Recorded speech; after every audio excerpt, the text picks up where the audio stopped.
When we speak about dua, many people immediately think of it as a transactional act, something like a request we send to the heavens with the hope that it will be approved. But dua was never meant to be that limited. It's deeper, much deeper. It is not simply the uttering of words hoping for a change in circumstances. It is the essence of servitude, the core of our relationship with the one who created us. When you truly begin to understand the weight and power of dua, you stop rushing it. You stop treating it like a wish list. It becomes a dialogue between a broken soul and a merciful Lord. It becomes a journey. A person might ask and feel like their dua is not being answered. They say, I've been praying for this for years, or I beg Allah, but nothing changes. What they often fail to see is that dua is not about the object being asked for. It's about the connection being made through asking. When you are consistent in your dua, when your voice echoes in the silence of the night, when your forehead touches the ground in desperation, something inside you begins to transform. The world may stay the same for a while, but your heart does not.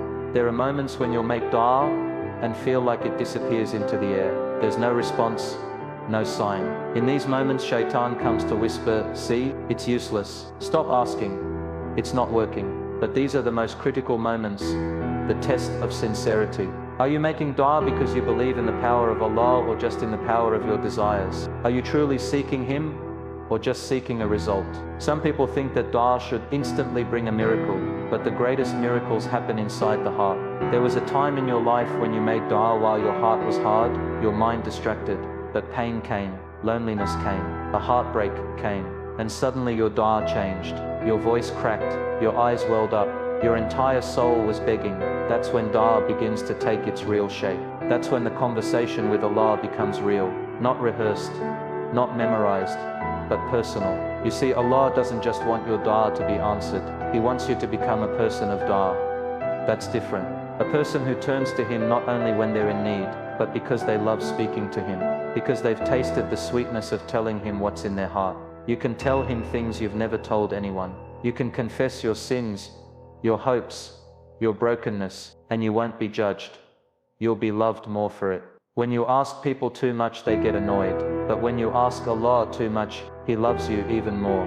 This is the opposite of worldly relationships. In the world, we fear being too needy.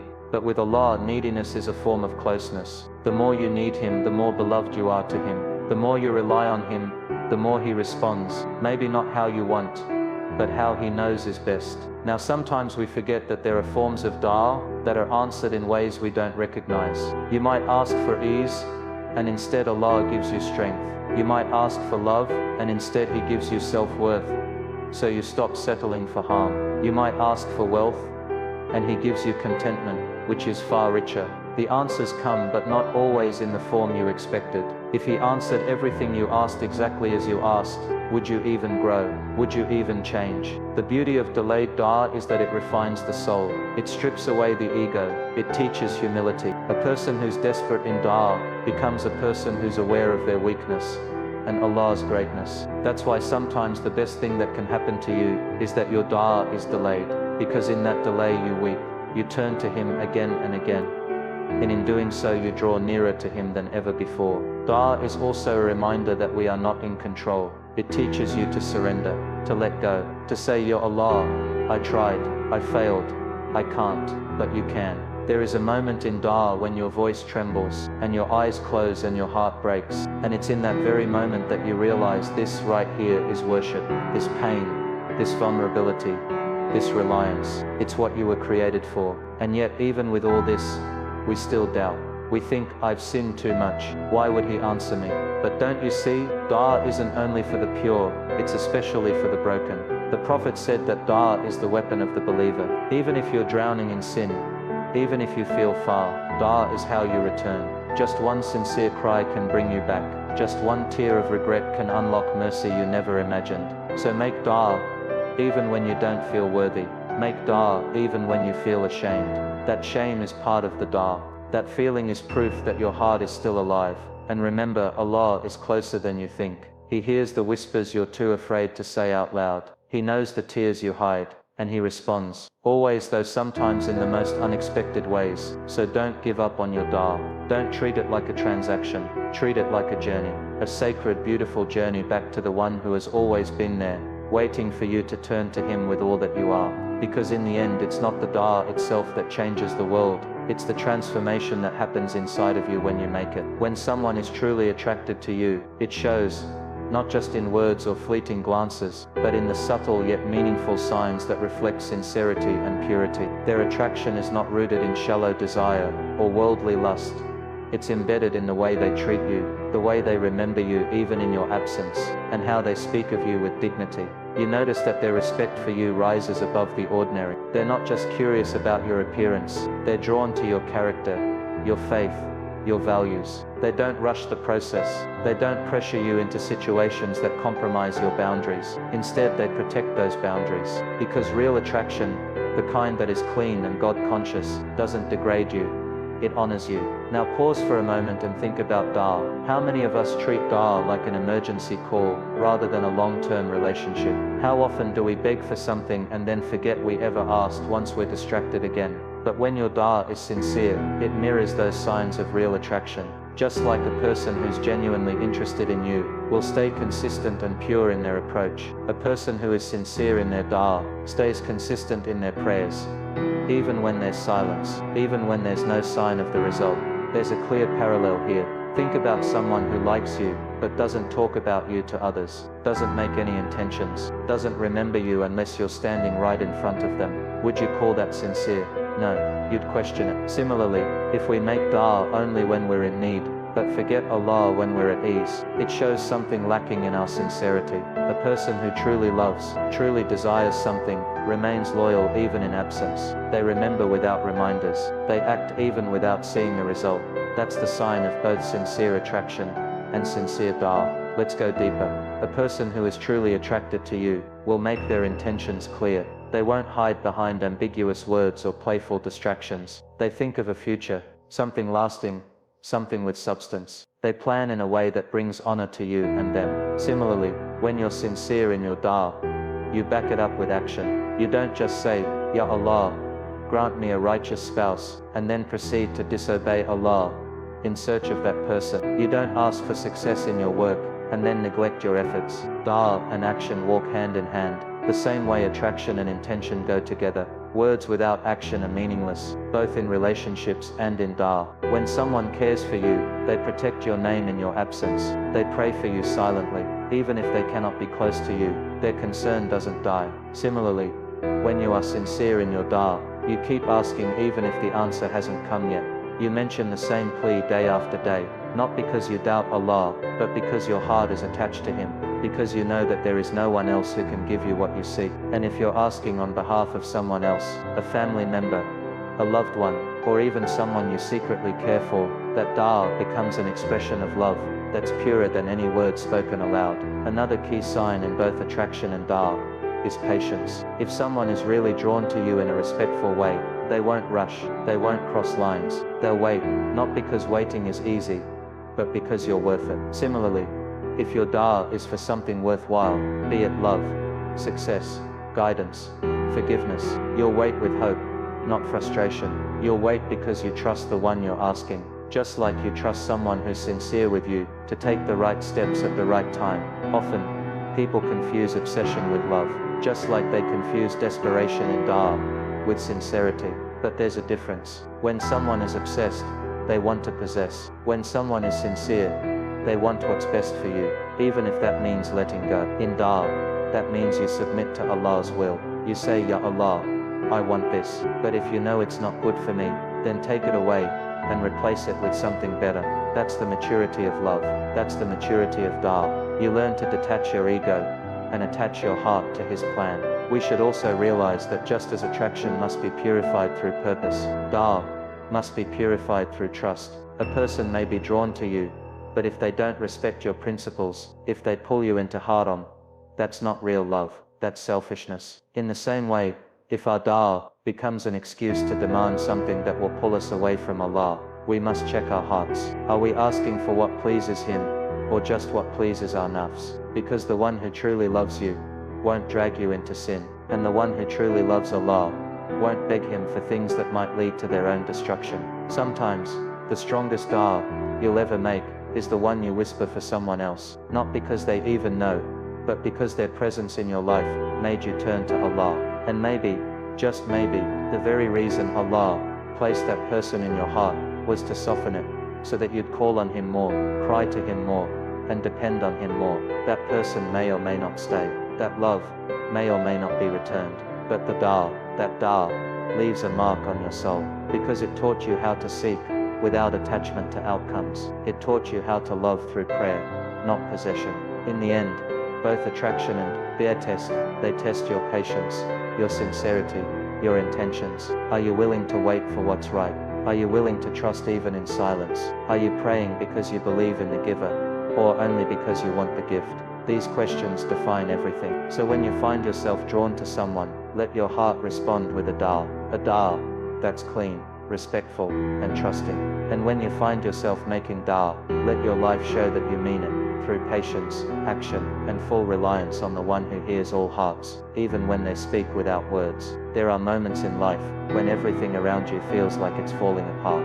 You try to stay strong, but the weight inside your chest won't ease. You feel broken, you feel lost, you look around, and it seems like everyone is moving forward, smiling, building, living, and you're just trying to survive.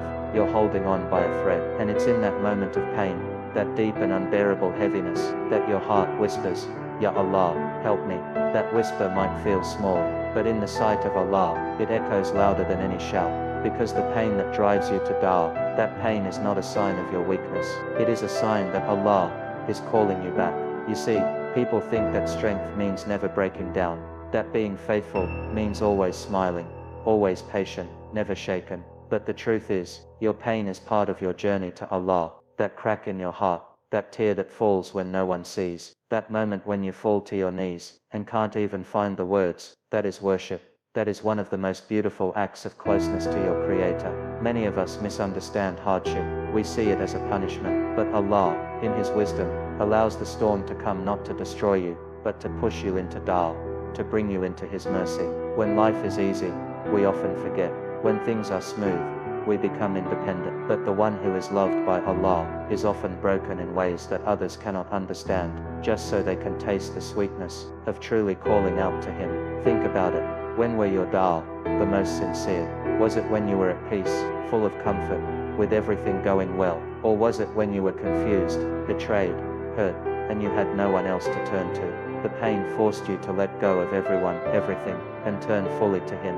And it's in that space, the space of complete vulnerability, that dua becomes more than words. It becomes your lifeline. It's strange, isn't it? The very thing we run from, pain, becomes the very thing that saves us. Because when Allah loves you, He doesn't just give you what you want, He gives you what you need to grow, to return, to be saved. And sometimes what you need is a broken heart. Not because He enjoys your suffering, no, but because He knows that in that breaking, you will finally speak to Him with a real heart. When the Prophet ﷺ lost his beloved wife Khadijah and his uncle Abu Talib, both in the same year, it was called the year of sorrow. Imagine the pain of losing two pillars in your life. And yet, what came next? The miraculous journey of Allah and Miraj. After the pain came the ascension. After the sorrow came the gift. That's the pattern we often miss. Before the breakthrough, there is a breaking. Before the light, there is darkness. Before the ease, there is hardship. And dua is the bridge that carries your heart through that storm. When you make dua from a place of pain, your soul speaks in ways your tongue never could. You may not even know what to say, but Allah knows. The tears that fall, He counts them. The sighs you release, He hears them. The silence, even that silence, is known to Him. And while you're busy feeling alone, He's closer than your jugular vein, responding, comforting, planning. So don't let your hardship fool you into thinking you've been abandoned. You haven't. In fact, you've been chosen to rise, chosen to feel something others can't, chosen to connect to Allah in a way that prosperity might never allow. You may not see it now, but one day, when you look back, you'll realize it was in that pain that you truly found Him. You may cry at night and feel like no one understands what you're going through. And maybe no one does, but your Lord does. He understands every shade of your sorrow, and He's the one who can replace that pain with peace. But it starts with you trusting the process. It starts with you seeing the pain as a gift, not because it's pleasant, but because it's meaningful. Because it led you to your knees. It brought you back to dua. It stripped away the illusions, and made you see that only He can heal you. You're not weak for crying. You're not faithless for breaking down. You're not failing because you feel overwhelmed. These emotions, this struggle, it's part of your growth. It's part of your purification. It's part of becoming who Allah wants you to be. Let the pain humble you, not harden you. Let it bring you to dal, not to despair. Let it remind you that you were never meant to carry this world alone. And know this, every time you make dal, in pain, you are planting seeds. Seeds that may not bloom right away, but they will bloom, either in this world, or the next.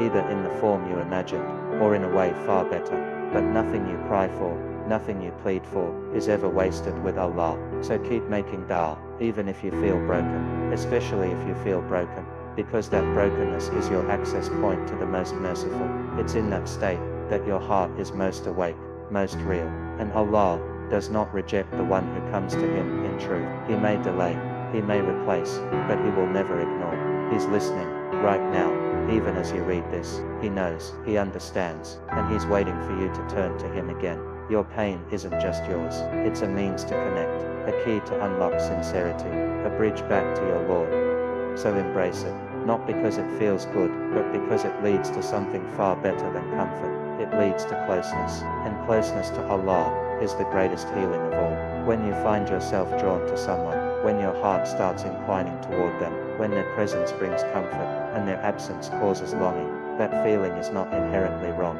In fact, it's one of the most powerful and delicate emotions Allah has placed in the human heart, the emotion of love and attraction. But what you do with that feeling determines whether it becomes a source of reward or a path to regret. Real attraction, when handled the right way, is supposed to bring you closer to Allah, not pull you away from Him.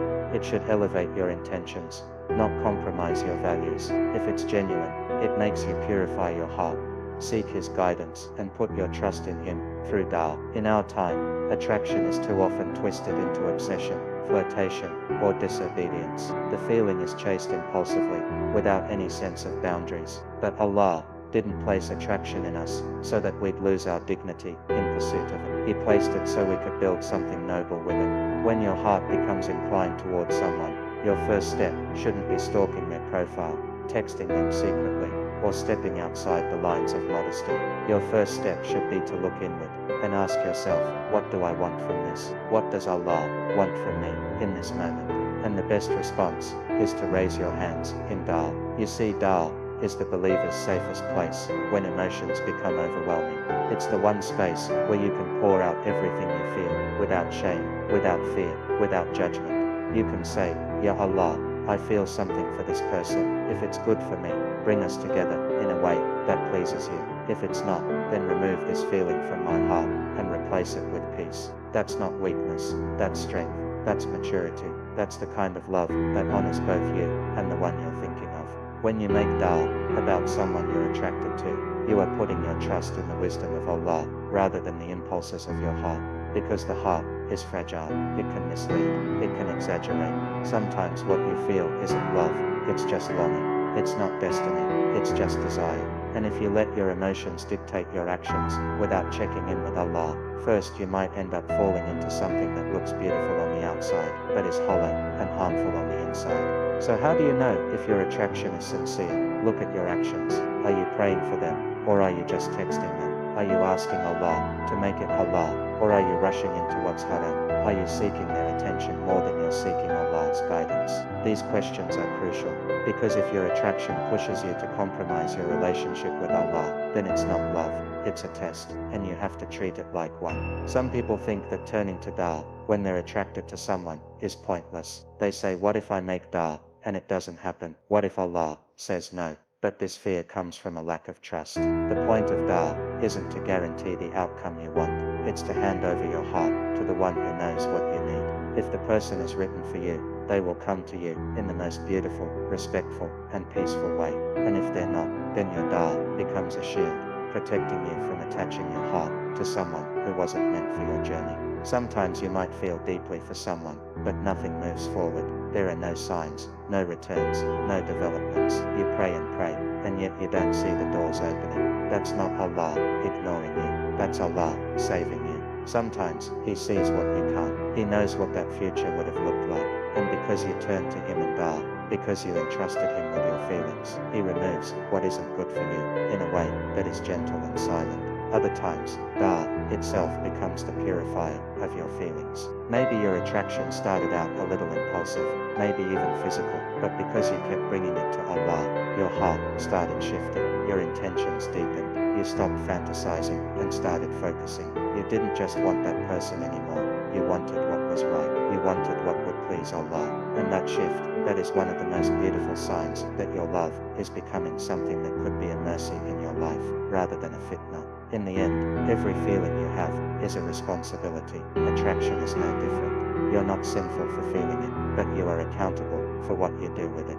If it leads you to disobedience, to secrecy, to neglecting your duties, then it's become a fitna. But if it leads you to da'ah, to growth, to self-control, to planning your future with Allah in mind, then it can be the beginning of something blessed. The Prophet ﷺ taught us that when a person is struck by love for someone, they should keep it private and turn to Allah, because when love is made secret and sacred, it has a chance to be protected.